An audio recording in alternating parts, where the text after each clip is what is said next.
Hi, and welcome to another episode of Designing the Studio with me, Nishita Mohata. This is a series where I speak to creative founders about everything that goes on behind the scenes of running a creative business. Today, I have with me Aakanksha Gaur. Hi. Akanksha has this incredible width of experience. She is a designer, she has worked in a larger corporate structure. She is also an artist who had her own exhibition. Now she is the founder of Anomaly Tattoo Co., which turns South Asian art from artists who are part of her Anomaly community into wearable art for the skin. Today, I'm talking to her about belonging and community. Community is a big buzzword, but speaking to her as a creative founder, we'll also touch upon the challenges of building a community and all the responsibility that comes with leading one. So, let's get into the conversation with her. Let's start by talking about you as an artist. Yeah. You create in so many formats. Yeah. But then you decided to create Anomaly Tattoo Co. Yeah. Which is a platform, as I understand it, for other artists' work to get a platform, get highlighted, and become wearable art. Yeah. Right? So the way I've seen you work, you're the curator, you're the person doing literally everything except making the art itself. So how does that feel, like stepping away from the role of an artist and stepping into the role of a facilitator for art to reach people? Yeah, thank you so much for this question because I think this is the genesis of the studio after I basically moved away from a very long stint at a startup. My the thought that was in my mind was that now I'm going to just lock myself in a room and create art day in day out. And there's going to be no meetings, and there are going to be no calendar invites, and nobody is going to disturb me in my haven of art creation.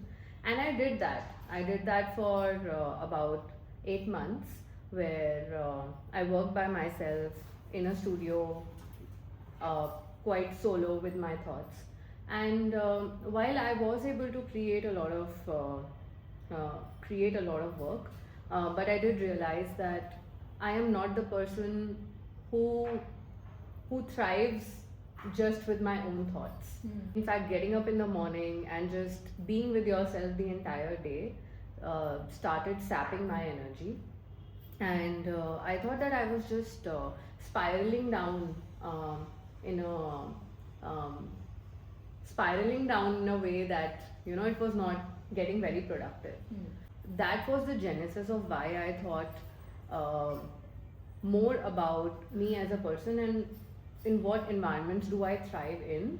And that's where I also feel that for solo founders, basically who they are becomes much more important, because who they are really drives the personality of whatever they are going to build. Yeah. And anyway, the studio that we have right now is not a very big studio, so everybody's personality, and especially the founder's personality, plays a very very big part. Yeah. It's a non-trivial part of the studio itself. So knowing that about me was the first step in identifying that I will need my space in creating work that speaks to me. But I also thrive with people, and I also thrive when art takes the center stage, even if it takes off the pressure from me. Yeah. So that was the birthing thought behind the design studio. And eventually I also sat down and realized that what do I really care about the most, so that I can really go over the hurdles that come my way, just because the love for that thing is so strong in me. Yeah. And that became drawing and illustration practice, because that is something that I do, so I care about that a lot. Yeah. So again, that became like the bedrock on which the studio started, and this is what we do. Currently, we work with artists, illustrators, tattoo artists, graphic designers, and we convert their art into wearable art. We make temporary tattoos. But eventually, everything that we do in the future will have a bedrock of drawing and illustration, because that's where my heart is. Yeah. So I think identifying, first of all, as a founder, how do you thrive, and what are some of the things that are your strengths, and then continue to play on your strengths, and making an environment in which you are going to thrive becomes super important when you are just, a solo founder. Yeah. And that's kind of where I was going to go next as well, that you are a solo founder, but, and I know you have a small team that works with you, but the fact that all of your work revolves around facilitating the art of other people. I know how you're not just curating existing artwork, you're very often working very closely with artists to create the art that will look good in tattoos, because not every piece of art will immediately translate into a tattoo. You're thinking about how it will look on Indian skins and so on. So it seems like it's a very collaborative space to be in. How is that experience? Because it's almost like a community of artists, not just tattoo wearers. I know that a lot of brands say that our community is our customers, but for you, your community, the place where you belong, is all the artists with whom you are working. Talk to me about that relationship. So I think working with artists has been a fundamental shift in the way I have worked so far in life also. I've worked in teams that felt like family. However, working with artists is a completely different shift for me in the way that I look at the work itself. So one of the things that I realized early on was that I needed an anchor that was more than the artwork, that was more than the artist. And that anchor became making a cultural artifact in a lot of ways. So when I look at an artist's work, donning a curator's hat, I need to also look at the filter through which I am picking something and I'm not picking something. So is this design or is this mark more than what it is? Is it a cultural artifact in some way? For instance, we work with this Delhi-based tattoo artist who's trying to contemporize the Godna designs that we have seen I've seen on my grandmother. So immediately this became a conversation starter that now this is not just a temporary tattoo. It's actually something that has existed for hundreds and hundreds of years, and now we have the opportunity to make it a very simple application for people to try it on their skin, and then they might decide to get a permanent one, or maybe not get a permanent one, but hold it on their skin for some time. So first lesson for me was really to understand that when I don a curator's hat, what is the filter through which I am going to look at artwork? When I realized that yes, this is having a cultural artifact, because we do want to be rooted in South Asian identity. So we do want to do things that might not be might not be very pop arty, but hold some more value. So one lesson was that. And the second lesson is something that I'll tell a story about. When you're working with lots of artists, so we have cycles of production. We can't just keep on producing every 15 days. So we have a cycle of production that runs a quarter. So at the beginning of the cycle, we decided that yes, we will identify, we will curate, we will finalize the artists who we are working with, then we'll finalize the designs, we'll talk to them. These designs are something that are very individualistic to them, yet are also individualistic to the culture that we are living in, and as a cultural artifact, what sort of comes together. And if you're working with 40-50 artists in the same cycle, there is a lot of back and forth that happens, right? And we are a very, very small team. So the lessons that I started realizing was I also needed to, as a studio, understand where that artist is coming from, because for them, they are also giving a part of their identity, Yeah. and it is going to be worn on someone's skin. Yeah. So they also need to be included at a lot more touch points. This was not something that was very intuitive for me. Because obviously, you know, the operations themselves were so taxing when you're working with 40-50 artists at the same time, and you have a production deadline, that this becomes like an additional task. But when some artists reached out to us, I realized that, wow, you know, when people reach out to you for feedback, either you can take it as another to do, another task, or you can really identify that as an opening to, oh wow, like this really matters to them. So when you're working with a lot of artists, another story that I had is, because again we are a small team, and doing product photography is something that, you know, takes up a lot of our time. So we started in one of the experiments. I actually started looking at the 2D artwork and really seeing how would it look in 3D, for instance, you know. And when we posted some of it, an artist said that, well, I don't want my artwork to be seen in 3D. That is not something that I am seeing it as. So that again became a lesson of how to see myself from an artist now to a holder of this artwork, and holder of an identity of an artist. So this is a lesson that we keep on learning as a studio.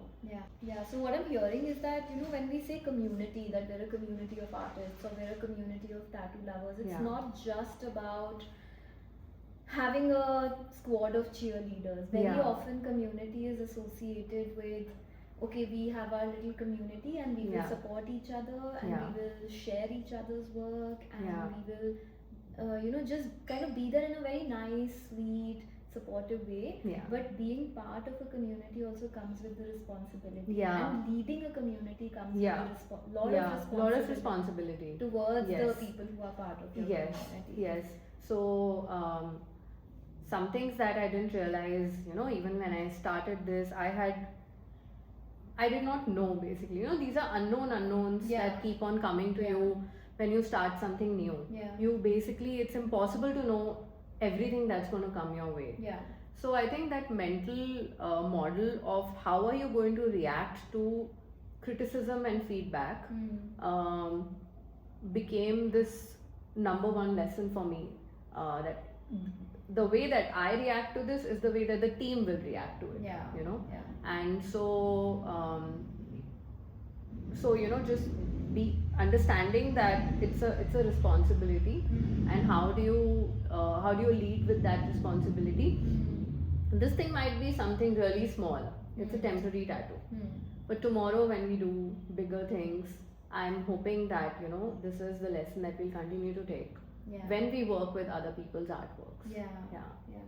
And how is the equation with the artists? Are there any repeat people that you really enjoyed working with, and you felt like their art was so perfect for the brand that you ended up going back to them? Yes, absolutely. So I think one of the artists who I would really love to mention here is Shreya, and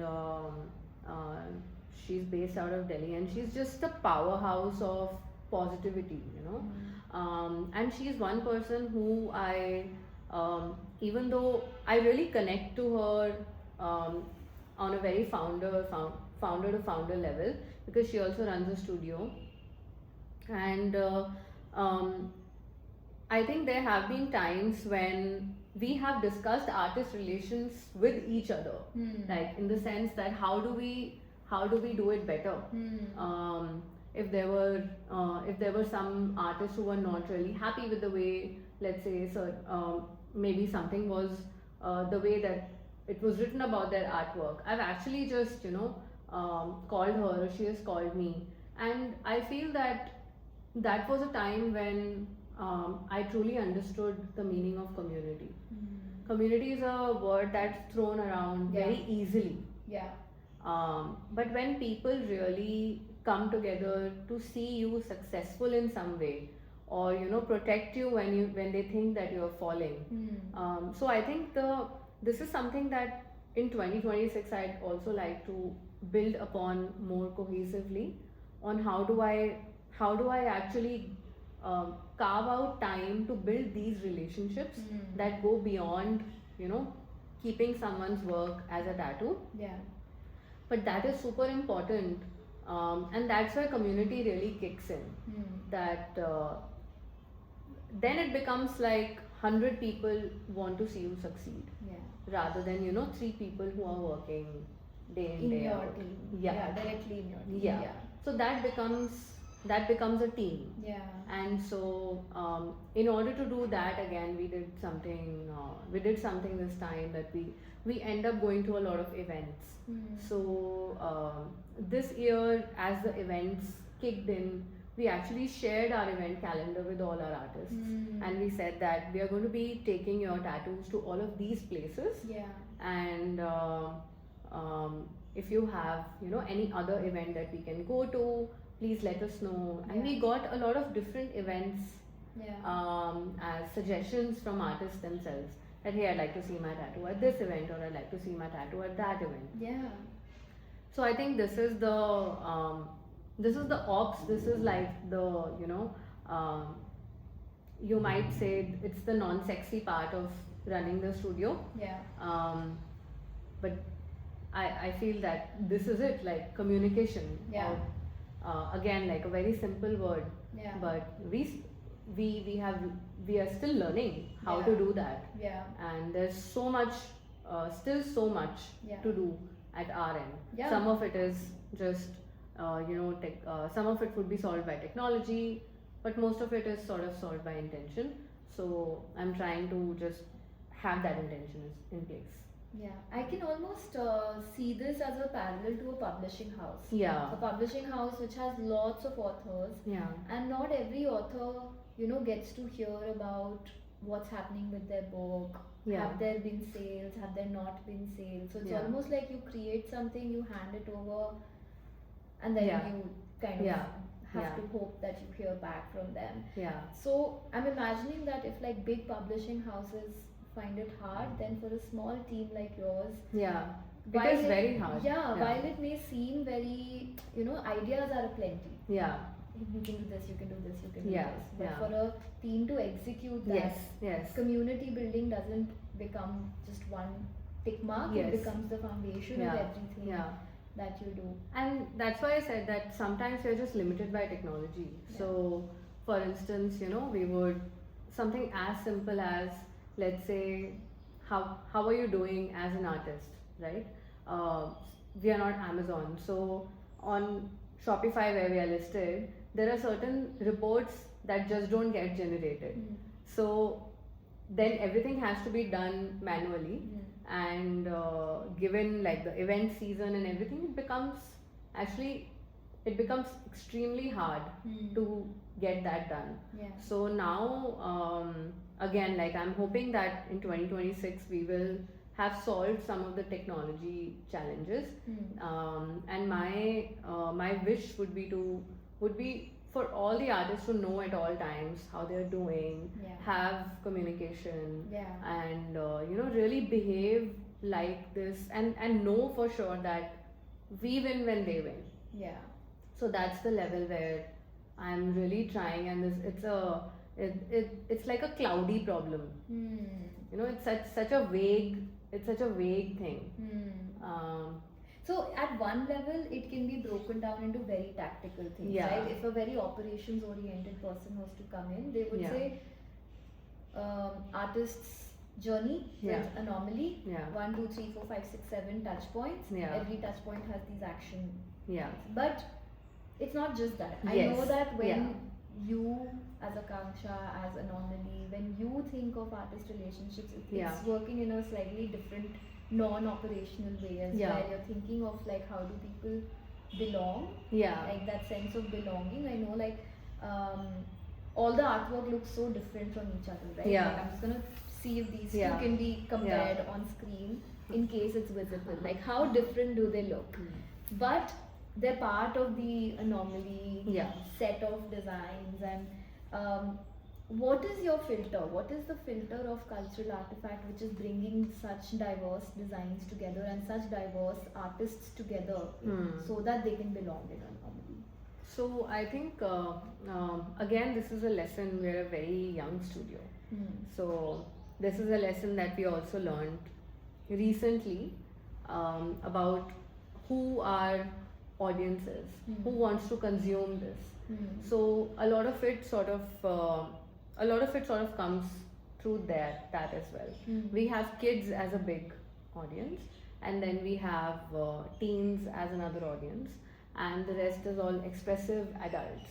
So these are the three lenses through which we see our artwork, belonging and non-belonging. For instance, it's a really tiny detail, but this artist shared a lot of the artworks, and we really loved the animals, and this is made for kids.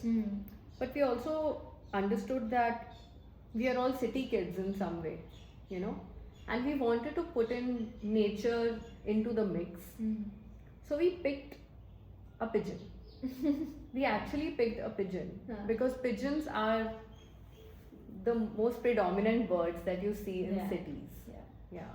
So to answer your question, I think the filter remains something that we see around for kids at least, and for teens and for expressive adults, we get into the zone of what motifs can we preserve, what motifs can we bring forward.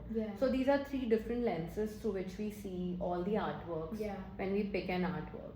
Because I believe that by being at events and not just selling online, you actually get to meet this community. Yes. While on the back end you have the community of artists, you're interacting with the people who are consuming the art. Absolutely. Community. Absolutely.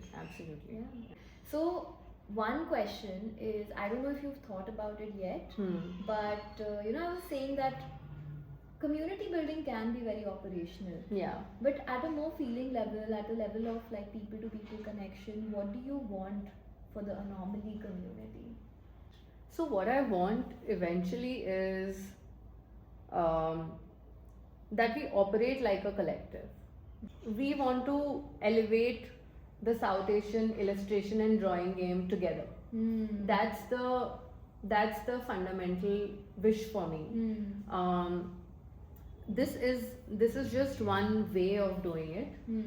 I want that anomaly becomes that space where if you think of South Asian art and illustration and drawing practice, we come to your mind. We are surrounded by a visual culture. Visuals are all we see. But taking it off the screen and putting in on the skin or someone's hand in some way is something that we intend to do as a long-term goal. So that's how I'd like to be. That's how I'd like for Anomaly to go moving forward in a more community-centric way, that we celebrate each other's wins in a more non-transactional way also, and then we basically rise up as a community. We are able to take a lot of the marks that we make on sketchbooks onto and have people experience it. Can there be a possibility of a collective that responds to that cultural change, that wants to be rooted in their identity? Now we don't want to emulate. This is something that I see all the time. Now we don't want to emulate. We are very comfortable owning our identity as Indians, as South Asians, and we are a maximalist nation, right? Everything exists all at once. There's sound, there's scent, there's 10,000 colors existing, right? So again, like, how do you work with all of that and build things that respond to that, Yeah. that people can wear proudly on themselves? Yeah. So that's my big desire. I'm putting it out there. Yes. Okay, Yeah. so I think throughout this conversation, every time I've asked you a question, you've responded with a lesson that you've learned. Yeah. Now I want to ask you if there is any advice that you have for people who want to start building their community, because Yeah. that is a big thing. Now all of us, I won't say all of us, but so many of us want to work individually. We enjoy the freedom, the flexibility, the ability to feel like an artist without deadlines, but we crave community as well. Yeah. So I know you as a person and you as a business. Maybe the business model comes from who you are as a person as well. But what is your little bit of advice to any young artist out there who wants to build a community where they can all see each other thriving, they can also give honest feedback to each other, and they can kind of grow together? So I think one of the first ways would be to share your work. Sharing work does a lot to one's brain, more than we think, more than the usual stuff. I've seen a lot of young artists who are deeply talented, but there's a lot of editing that goes in one's mind when you're an artist, Yeah. or when you are trying to do something in the visual space or any other space. So the editing brain sometimes takes over. So there are two types of sharing. One is the work that you create, sharing that, and second is, can you in some way share your mood board? So this is something that I also started when long before I even thought of the studio. I just thought to myself that, hey, let me just make an Instagram channel, and I'm going to just share my mood board, things that I like, and I want to see how people respond to it. Yeah. So anomaly is something that I thought of way before any of this happened, because I was kind of done with the very minimalistic Scandinavian vibe that was being thrown around in cafes or on Pinterest, on wherever, and that was not that was clashing with what I was seeing in India. Yeah. So I thought, let me just make a place for a mood board kind of a situation, and I'll be super truthful and honest in sharing what I really love. And that became also another starting point where I thought that, this kind of mark making or this kind of craft, Yeah. which is contemporary in nature, which sparks some interest in me, is something that people are also interested in. Yeah.